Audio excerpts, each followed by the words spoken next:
Assalamualaikum warahmatullahi ta'ala wabarakatuh. Perkenalkan, nama saya Alvan Afandi. Saya delegasi dari MA Unggulan Uris Jember.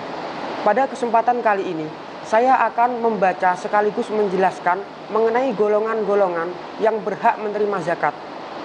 Bismillahirrahmanirrahim. Wathanihima. Adapun yang nomor duanya syartoni, i'ta'uha, ialah memberikan zakat, limustahiqiha, kepada beberapa orang yang menghaki zakat, ai az-zakati, jelasnya zakat, yakni bermaksud siapa musannif, man kepada orang, wujida, yang telah ditemukan siapa man minal asnafi, dari beberapa golongan, as-samaniyati, yang 8, al-mazkurati, yang disebutkan fi ayati innama shadaqatu lil fuqara'i wal masakini wal 'amilina 'alaiha wal mu'allafati qulubuhum wa fir riqabi wal gharimina wa fi sabilillahi wa banis sabil. Di dalam ayat innamas shadaqatu lil fuqara' al-ayah.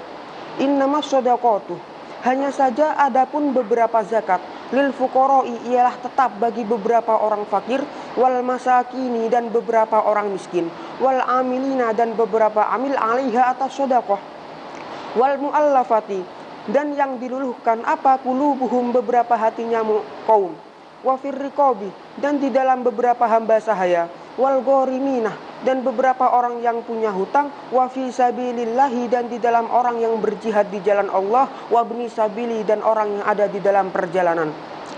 Wal fakiru, adapun fakir, man ialah orang, laisa, yang tidak ada, lahu ialah tetap bagi man, malun apa harta, wala kasbun, dan tidak juga usaha, laikun, yang pantas apa kasab, yaqa'u, yang menempati apa kasab, maukian, di tempatnya, min kifayatihi, nyatanya dari kebutuhannya man, wa kifayati mamunihi, dan kebutuhan orang yang wajib dinafkahi man. Bismillahirrahmanirrahim. Membahas mengenai syarat-syarat membayar zakat. Diketahui bahwa syarat daripada membayar zakat itu ada dua macam syarat.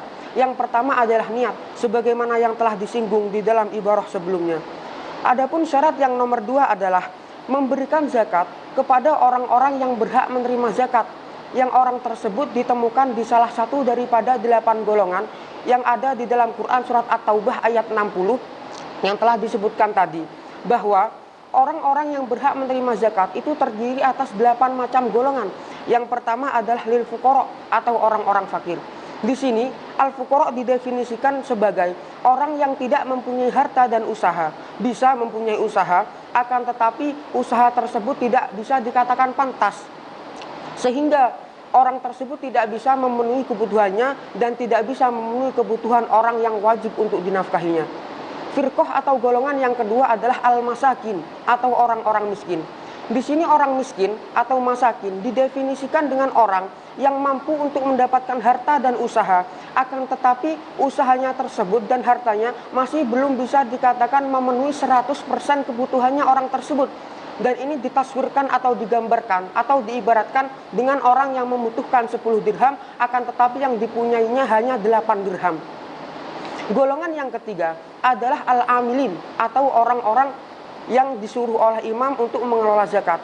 Di sini kata amil itu terbagi atas 3 macam orang. Yang pertama ada sa'in, yang kedua ada hasir, dan yang ketiga adalah qasim. Yang pertama adalah sa'in.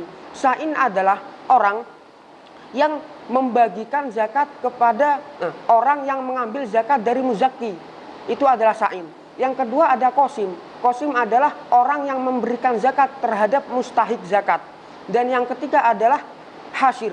Hasir adalah orang yang mengumpulkan mustahik dan muzakki zakat. Golongan atau firqah yang keempat adalah kaum yang hatinya tersebut dilunakkan. Masalah ini artinya kaum tersebut maksudnya adalah mu'allaf, atau orang yang baru masuk Islam. Karena terkadang orang yang baru masuk Islam, iman daripada orang tersebut masih lemah. Tujuan diberikannya zakat terhadap orang tersebut untuk menimbulkan keyakinan bahwa agama Islam adalah agama yang memang rahmatan lil alamin, sehingga iman daripada orang tersebut menjadi kuat akan kebenaran daripada agama Islam. Firqah yang selanjutnya adalah rikob atau budak. Budak di sini yang dimaksud adalah al-mukatabun, atau budak yang mencicil untuk kemerdekaannya sendiri. Firqah yang keenam adalah Al-ghorimin atau orang-orang yang punya hutang. Maksudnya di sini adalah orang yang berhutang untuk dirinya sendiri dan hutang tersebut dibuat untuk selain jalan maksiat. Firqah atau golongan yang nomor 7 adalah sabilillah atau orang yang berjihad di jalan Allah. Di sini orang yang berjihad di jalan Allah tersebut masih dibatasi, yakni orang yang berperang di jalan Allah dengan tanpa menerima imbalan dari pemerintah, maksudnya dengan sukarela. Ini berhak untuk menerima zakat dan termasuk mustahik zakat. Firqah yang nomor 8, yang terakhir adalah ibnu sabil atau orang yang ada di dalam perjalanan yang orang tersebut sudah melewati jarak baladuz zakat.